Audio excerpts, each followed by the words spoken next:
àmì orúkọ Jésù.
lo fìlà wọn. Dáadé lo fìlà yìí kẹ́ fi ya fọ́tò.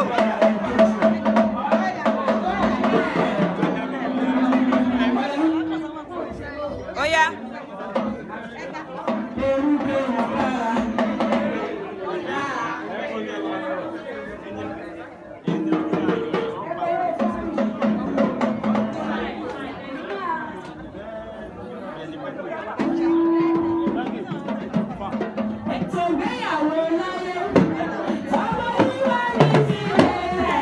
Pẹ̀lú àṣẹ ni.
Today is the day that the Lord has made.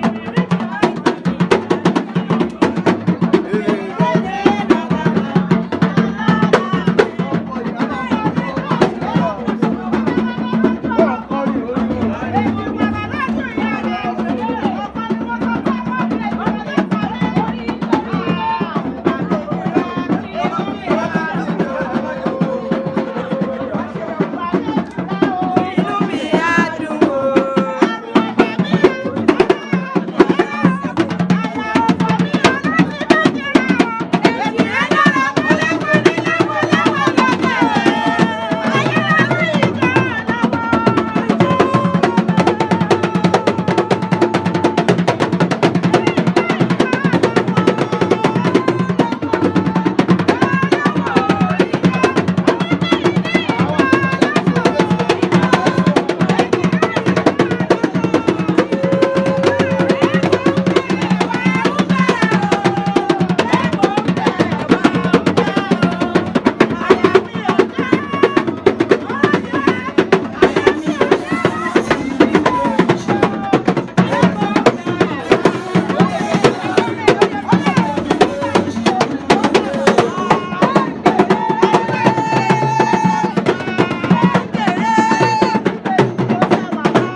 ọmọ tó dáa ẹ máa láwọn ìyá lẹ́gọ̀ọ́tì àti lẹ́gọ̀ọ́tì mọ́mí lọ́wọ́ yín ọkọ ìyàwó fẹ́ dúpẹ́ lọ́wọ́ yín ẹ bá fi 2,000 naira síbí màmá kejì tó wà ó lọ́wọ́ wà ní 2,000 síbí ọkọ ìyàwó gbẹ́rẹ́ wà ní títí wo wà ní ẹ bá fi sílẹ̀ síbẹ̀ ó yá mọ́mí ó yá sọ́pọ́tì ẹ̀yẹ ra bá ọmọ báyìí ó yá mọ́mí ó yá sẹ́tù àbọ̀ yẹn pẹ̀lú 2,000 naira.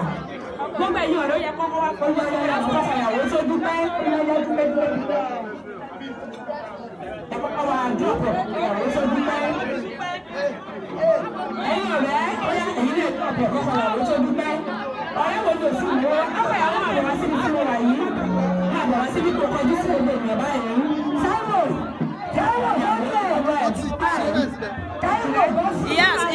Yes.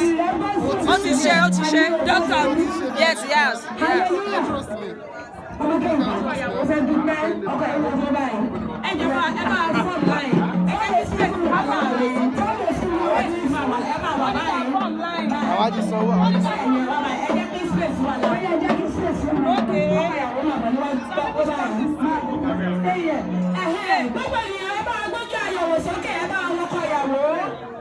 Ọmọ tó ṣe dáadáa, ọmọ tó gbọ́njẹ sẹ́gbẹ́ tó tún gbà wọ́n alága ni ọmọ tó bá ṣá púrápúrá ìlú yìí láti mọ èyí tí ò bá ṣá púrápúrá ìyá yìí láti wá wọ̀.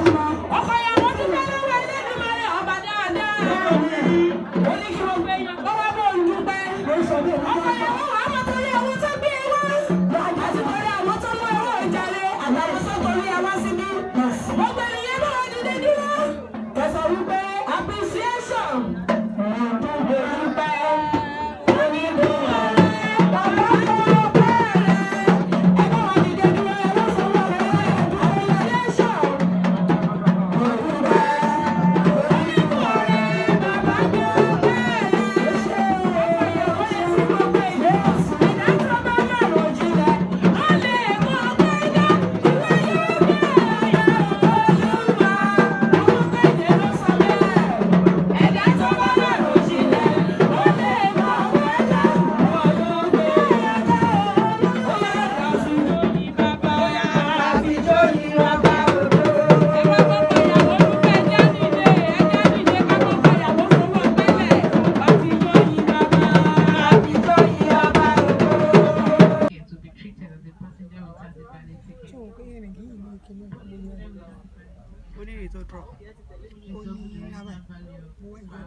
Fighting while on board is strongly prohibited. Smoking and alcohol consumption while on board.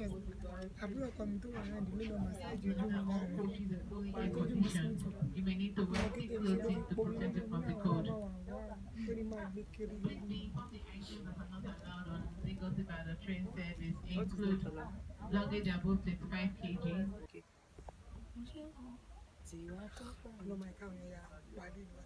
Àyàrá wa ṣe fídíò òní ní 12/11/2021.